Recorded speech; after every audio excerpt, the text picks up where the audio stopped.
All right, welcome back in another episode of Today. We're joined by David Paisden from the band Vanarin and out of Bergamo, Italy. So we're getting international around here. So David, thank you so much for joining us. Let's talk Vanarin. I mean, when did this project start? What's the backstory behind this?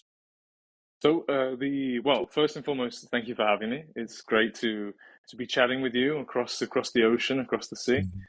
And the band started off. I started writing songs when I was like 15, and I had a couple of other projects before Vanarin.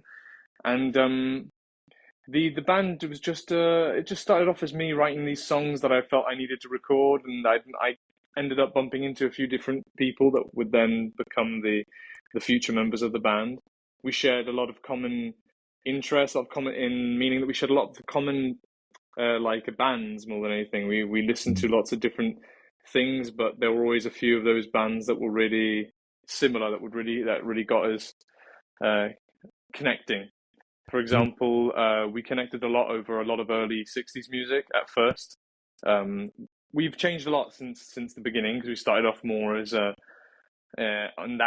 following that channel and that vibe, and then slowly it kind of evolved from there. So I think that's how most things kind of start. It just ends up it started off with kind of just, we'll play some of my songs, we'll do some things. Why don't you try putting guitar here? Why don't we decide to meet up every week and do this together? Why don't we keep doing this together? Oh, why don't we play concerts? And then suddenly you have a band, right? So that's how it started. Gotcha. Well, has it always been in Italy, or have y'all always been based out of Bergamo, or is that, has it changed over the years? Where's been the base so far?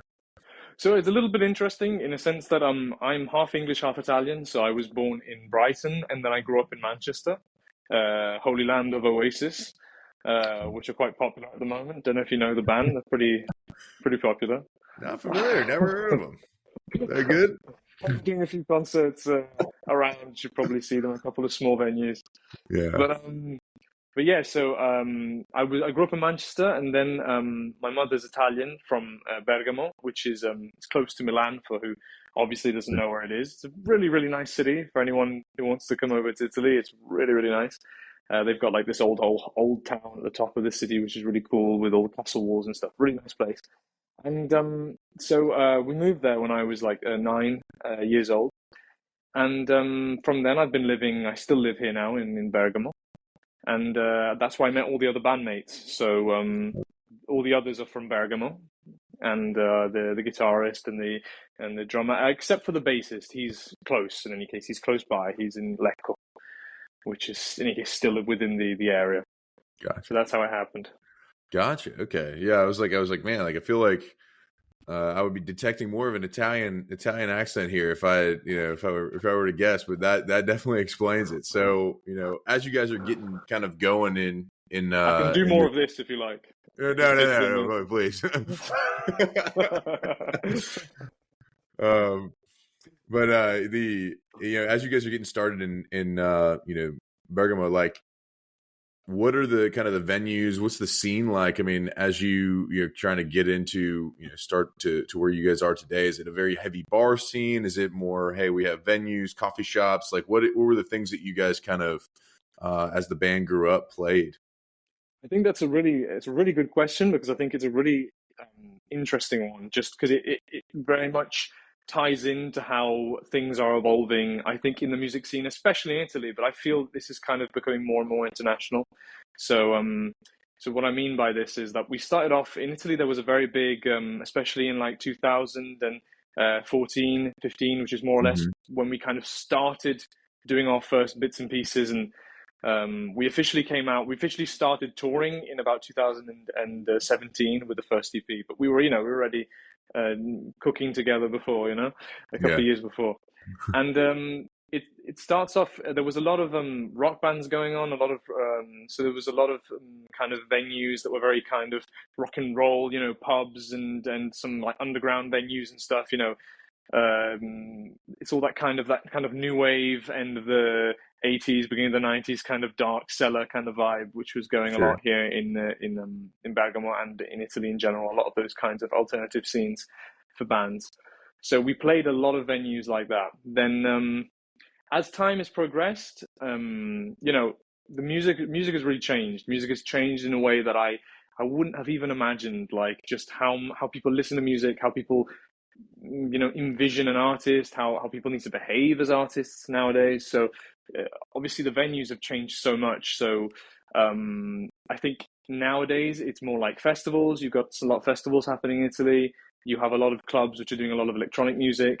You don't have as many venues now which Hmm. host bands in Italy, at least, because I feel that bands and band music is a bit of a dying genre for these times. I think slowly people have figured out that, I mean, there's not really much money in it for bands, right? It's more complicated Sure. than it is if you're a solo artist. So already you're not maybe motivated by the money, so it's much harder to make a living. So if you're doing it, you're really doing it because you love it. Yeah. And then you either, you have to decide, do I want to follow my own artistic path? Do I want to sell myself from the get-go and be like, oh, this is popular, so I'll do this? And then hopefully if you do that, maybe you'll make some money. But for anybody else who decides to kind of do their own thing, it can be a really difficult and rocky path. It was already before, but now even more so because the venues are just very scarce. We're going to start touring again officially in January. We've done a couple of gigs already, but we'll be touring officially in January with the new album, which is called Hazy Days, and hasn't come out. We're gonna announce it later. At the moment, we're just coming out with singles at the moment, and yeah. So hopefully, I'll get a better look at just what the state of the situation is now, because we haven't toured in about a year and a half, a couple of years, because we were working on the new album, and so. But I do perceive, as a listener, somebody who loves to go and see live music, that the venues have really changed. A lot of venues closing down. A lot of discotheque type venues, a lot of older venues that now just do DJ sets. So it's kind of, we're getting to this kind of situation now where the live scene is a bit weak. I think it's probably stronger during the summer. You get a lot of really nice festivals in Italy, so that's good. You get a lot of really nice like summer situations and stuff. But we'll see with the winter venues. It's gonna be interesting to Yeah. find I out. mean, it definitely feels that like, I wouldn't say that so much here is more, again, we're much more focused on venue focused, rock scene here. And we're lucky here in Atlanta to have, multiple places to kind of take in. But I do feel that kind of, there are not as many smaller clubs, and places where, hey, this is where you can get your start, and start to Yeah, kind of build up to those places. Now you kind of get involved with a company that's got multiple venues, and they start you off opening for somebody here, and then they build you up to here, and so on and so forth. And so, it's kind of interesting. We have smaller towns here like Athens, Georgia, which is like, yeah. a college town, and that really kind of garners a lot of the smaller, bands. But if you don't have something like that, it definitely, I can see, can be very difficult to, if Yeah, you're it's a trying to really fight with a DJ, rocky you know? relationship. It's a really Yeah, rocky relationship because I mean I also understand that I think also it's a lot to do with how younger people are listening to music and kind of discovering music. So maybe once upon a time there was this more kind of romantic idea of going to a vinyl shop and looking at vinyls, or even I yeah, mean I'm only 28, so it's not like I was going like in any case I grew up with streaming and everything like that, but like, I don't know, I guess once upon a time, the idea of going out and kind of going to see a concert was a very kind of young and youthful thing. sure, Now I feel that it's like, I feel that concerts with bands, unless you really have a nice situation of like, you create like more of an underground situation, which can be a bit harder now, tends to be seen as more of a kind of, maybe more of a millennial thing, or in any case, more of hmm, an older person's thing. Because I see a lot of a lot of young kids go and more so to like discotheque type venues, or even go to see more like electronic music. yeah, At least here in Italy, I've seen more of that. Then obviously mhm, trap, and there's a huge trap scene in Italy for anybody who's interested. There's a lot of rap music, trap yeah, pop music. So that kind of the kind of the singing, but also rapping kind of thing. That's quite popular here in Italy at the moment. But gotcha. I don't want to like discredit though. Like there are lots of really hardworking venues in Italy at the moment which are doing their best to host small bands and kind of push them Mhm. forward. I think there's a lack of a community, especially in places like in places in Lombardy, which is where Bergamo is, and other places like that. there's a bit of a lack of a community and maybe a push. But we have a lot of bigger venues, yeah. So you have a lot of big venues where people come and play. I went to see James Blake live 2 months ago, not in Bergamo, but in another area, another venue towards Vicenza, and obviously James Blake's amazing. So Yeah, it was great. I've seen him here one time. Amazing. He was at like a festival that kind of traveled around the United States, and it was pretty cool. Yeah. But for you guys in Vanarin, like I mean, we have some spotlight. I want to spotlight one of your songs that I don't know, and so like for you, the writing process kind of transition into more about how you come up with the songs, where they come from, like what does that look like for you guys? So I started off. A lot of the songs at first came directly from me. Like it was very traditional singer-songwriter. So I'd write it on maybe the guitar. Mm-hmm. I'd be playing. Maybe I play the piano, and I'd come up with an idea, and I'd put down maybe the basic kind of vibe for the song, and maybe I'd have the song finish, from intro to verse to chorus to whatever, and then we'd kind of start playing it together. Maybe rearrange it a little bit, change it, and all sorts of stuff. Nowadays, there's a kind of it's a very different approach. I notice that I have personally, and I think all of us do from the band. We have a very different approach just to how songs come to life, how they come to be, because because what we do now is a lot of the time is we just kind of sit together at the studio, and then we just start playing, and then maybe or maybe like for example, I don't know, started off as just me. I was sitting on I had like a MIDI keyboard up, a small one. I was just messing around with it, and some of the bandmates were like chatting, and we were just kind of getting ready to start the session. We weren't sure what we were going to do, and I just started messing around with these chords, and then that beginning riff came out, and I was like, "Oh, this is nice," and we started recording the riff, and then from there it was like, "Oh, why don't we try adding these guitars?" And it just kind of came. That's how the songs tend to come to life now. There's not really like a writing process, like a traditional writing process. It's kind of just Mm-hmm. we start throwing in ideas, and then I work as both the writer and producer. So I'm also kind of getting the ideas, trying to organize them, be like, okay, this is good, this is not. Let's do this. Let's add this, and then, funnily enough, the melody, and the vocals kind of, the lyrics kind of come towards the end of the process. Like we might have most of the energy and the vibe of the song already laid out, and then I just try to come in with with how I feel in that moment, and I try to capture that. So it's this is the new process compared to the more traditional older process we used to have on earlier records. Gotcha. So you kind of started playing that opening riff, and it kind of took off from there. So I mean, you must have some really talented folks in the band that just are able to kind of pick up things and start to fill in the gaps behind you. Yeah, Um, really, really. We also, on this album, something that we did also was we didn't work as much like together at the same time. Like we weren't like with our instruments together playing. It was actually more of like we all kind of sat around a computer. We were being more like music nerds, and kind of just sitting in and listening and kind of feeling the magic for the individual instruments. I keep doing this because I keep imagining myself on the keyboard, but like we do a lot of hand gestures in Italy, so. yeah. But yeah, so I kind of so it was that it's more that we kind of sat around a computer at first and came up Mhm. with all these ideas, and maybe one at a time we put in different elements, which I feel is a very modern way of writing songs nowadays. It tends to be more of that kind of I bring in this, I bring in that, we record it one at a time, all together, and it was an interesting process. I think we may, for the next album, we might go back to playing a bit more together, because there Mhm. are pros and cons of being so fragmented, but it was definitely interesting. Brought out some interesting production. Yeah. Now you mentioned Hazy Day. Like, is that like coming out? You said it's coming out in January. We're doing a release of singles throughout the end of the year here, Yeah. and you're planning a tour for that one, so that'll be great. I mean, you guys getting the exposure. You mentioned some festivals earlier. I do want to transition. Like, when you're creating, like, does that play a factor in what you're going to, how you're going to, put it together all live with, at a festival or at like a larger venue? Like, you guys take that into account, or is it more like, hey, we're going to create the songs and then we'll, the live part will come, as it comes to us? With this album, I would say the last thing you said, we did more of a kind of like, let's just make the songs. Let's just do Yeah. something that we're really happy with, we're really proud of. Um, and that we don't need to worry about so much about, oh, I need to play, like, for example, on some of the older records, maybe we keep the exact instruments we know we play live, so the sounds would translate perfectly both live and Mhm. instead this time around we were like, we don't care. We're just happy that whatever comes out we enjoy and we think is good and we think it portrays the message that we're trying to portray and kind of says something about who we are.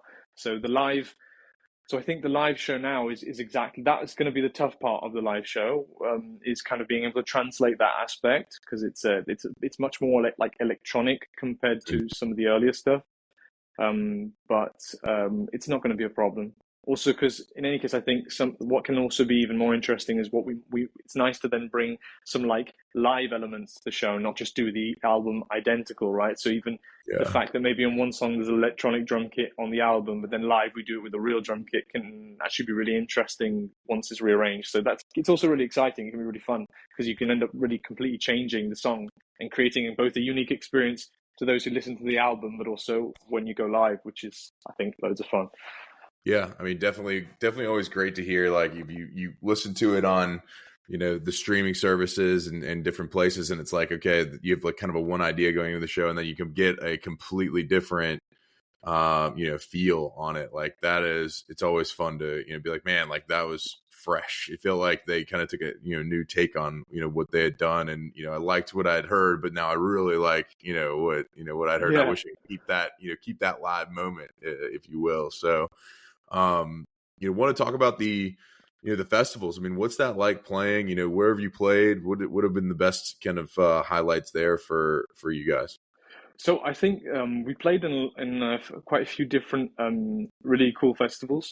I think the highlight, the best, and the most exciting experience we've done so far has been we went to play at Zandari Fest, which is a showcase festival in Seoul, so in South Korea. And that was just an amazing experience. I mean, people in South Korea, they dress amazingly. They have great taste in music. There are some amazing musicians. Like technically speaking, they're really good. Like Mhm. I'll get into it in a minute, but we had the opportunity even to jam with some musicians, local musicians in the area, and it was just crazy there. And I found people to be really also just really open to new music, really like genuinely interested and there was less. I felt that there was more of that, going back to some of the things we mentioned earlier, there was more of that also just the genuine feeling of like doing art because it's art and not so much because you have to sell a persona or you have to sell like Mhm. a specific thing to which I really enjoyed. I really liked. There were lots of and it was an amazing experience. We got to stay in this amazing hotel, which was in the center of Seoul, which was like 15 minutes on foot from the location we were playing in. We played in one of the biggest, I think it's one of the biggest venues of the festival, so it was amazing. There was loads of people. It was a really wide area. It was really the stage was incredible. The sound guys were amazing, and it was just we were playing, we were standing on stage, we were doing our songs, and you just had all these people that would just react so well to everything. I remember at one point, you know, you can tell like a lot from the audience when you finish your concert, right? Yeah. Because that's the moment where you'll get people that might stand in the front, kind of wait before they go because they want to see what pedals you're using or they want to see like they're curious maybe musicians, and then you have people that just enjoyed it so much that they kind of feel that the experience isn't quite over yet, so they kind of hang around. And I remember that as we finished, you know, because I personally we don't like to kind of we don't like to, oh, the show's finished so whatever, goodbye. Like if people are there, if there's people looking at you, if there's like an exchange, it's nice to exchange back even just with a Sure. wave or even going over there and talking. And I remember that we obviously we couldn't talk because it's a showcase festival, so you got to be you got to be fast, you got to get everything off because the next band needs to come on. But I remember that I just waved to some of the people who were hanging by, and there was just this this shouting of enthusiasm and everything, which was just, I don't know, it was really great, and we felt just such an amazing vibe. And Seoul is an amazing city. I mean, it's crazy. It's like we took the train from the airport to get to the center, and it's like traveling. I mean, you just see all these buildings. It's like such an incredible metropolis of a city. It's kind of futuristic almost. Really, really nice. So that was an Really cool. amazing, Very cool. Well, I mean, really like, good experience. do you think you guys will be going back? Like, what's the if do you guys want to hit that festival again next year if we can? I mean, if we could, that would be amazing. Obviously, it all comes down to just how it comes down to just what the organizers are going to do, both for the next. I think the next Zandai Fest has already been confirmed, so I don't think we'll be going there. But maybe, you never know. Maybe through some of the contacts that we picked up there, we might have an opportunity to go back. I'm hoping that maybe not only Seoul, but we could also get to go to some other areas within Asia. I'm hoping Tokyo, Japan in general, but like going to Tokyo to play would be insane. I love Japan, and maybe even playing in China or in any case, all around wherever people call us. That's where we're gonna go. I love it. We'll be there. I love it. Let's hope so. Let's hope so. Yeah. We'll stay positive. All right. Well, fingers crossed there. To get more gigs in Asia and gigs across the world. But now I want to kind of turn our focus to a little bit lighter place in the interview here. Pete Peterson's party pack of questions. It's 20 questions, rapid fire, right in a row. David, here we go. Cake or pie?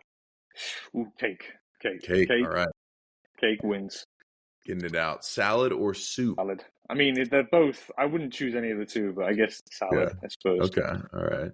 Sunrise or sunset? What are you seeing more of these days? Sunset. Definitely. Sunset. I love that. All right. Would you rather hit a home run or score a touchdown? A little bit of American sports vibe in here. Touchdown. I think they're more epic. Yeah. All right. Are you having more nights in or nights out these days? Nights in. I think I'm starting to get a bit old. Nights in. Yeah. Just chilling and sleeping and getting 8 hours of sleep, which I found to be important in the last month. Gotcha. Well, when you do go out to possibly a discotheque, are you more likely to hit the robot or the worm on the dance floor? The robot. Absolutely. Robot. Yeah. Okay. All right. What about if you ever hit your favorite Tex-Mex or Mexican spot over there? Like, are you more of a guac or queso person? Ooh, a queso. Definitely queso. Yeah. Getting the cheese going. I like it. All right. Waffles or pancakes? Pancakes. I just like the way they look. They look better, in my opinion. Yeah. Pancakes. Yeah. All right. Coffee or tea with your pancakes? Coffee. Which is surprising because I'm English, but yes, coffee. Yeah, I love that. Dogs or cats? Cats. I'd say cats, but I am starting to like dogs as well. So yeah, cats though. Cats. All right, cats preferred. I like it. All right. Are you more identified with like a ninja or a pirate? A ninja. Ninja. Yeah, ninja. Moving swiftly through the night. We like it. All right. Gatorade or Powerade? What are you drinking more of? Powerade. I've been drinking more Powerade. Yeah. Okay. Awesome. Toast or bagels? Damn. I'd say bagels. I mean, I eat more toast, but when I see a bagel, it's like, I'd have 15 of those things if I could. Special day. I know. Yeah, I love those. Chips or pretzels, and crisps or pretzels, if you will. Yeah. Okay. I'd say crisps. Or chips. Yeah. Chips. Fries or crisps or tots. Or sorry, chips or tots. Sorry. I think fries. Go for fries. All right. After a long day, are you unwinding with a TV show or a movie? Ooh, that's a good one. A movie. If I can movie, I prefer. It's more of an experience. I feel TV show kind of leaves you with a cliffhanger, and then you're gonna watch all of them, and then you end up, you're up to like 6 a.m, and it's no good. Yeah. Okay. Are aliens real? Ooh, this is how I have to say it quickly, right? I say no. But that's a whole other conversation for another time. We could talk about aliens. I mean, with this light above my head, it kind of looks like this. Yeah, you're looking ethereal right now. I'm looking very ethereal. Yeah. It's the aliens. It's nothing. Yeah. Of course. Well, is Bigfoot real? This is a little bit more of a North America thing, I guess. No. I Bigfoot. I don't think Bigfoot is real, but I think he could have been real. Yeah. Does that make sense? Like, I feel like there could have been a moment where something like that was around, but not at the moment, no. Yeah, as time's passed. All right, what about love at first sight? Is that real? Yes, absolutely. Yeah. Yes. Yeah. I love that. All right, and give us last question of Pete Peterson's party pack of questions. Give us 2 bands that we ought to know that are maybe from the local scene that we ought to check out. Ooh, 2 bands from the local scene. Oh, this is I'm gonna need to think about this. So you might have to cut this, but I need to think about this. So 2 bands from the local scene that are worth checking out. This is a really tough one because there aren't that many bands at the moment. So I kind of want to say, the ones that I think really worth it. There's You can also from somewhere else if you want, if that makes it easier. So I think like what I'd like to do is I'd like to say one band which I think it's an older band. It's not like a recent band in the local Sure. scene, but it's a really and they're quite popular here in Italy, but they're really interesting. I think the world should know them more. There's one band called Verdena, so Verdena, Verdena. And they started off in the 90s and they're just really cool, really cool. Like I think if they had been if they'd been singing in English, they probably would be way more famous than they got to be. They write some amazing songs, especially the later stuff, like 2011 stuff. So Wow is an amazing album for anybody who wants to listen to them and discover them. Yeah. Then if I have to pick a smaller band in like the local scene, there's a young artist that I recently produced his album. So I think he's got a very good energy, and he's still starting off, but I think he could be definitely a fun listen to. His name is Fuma, and it's Funa exclamation point. I think he puts in as well, like Fuma.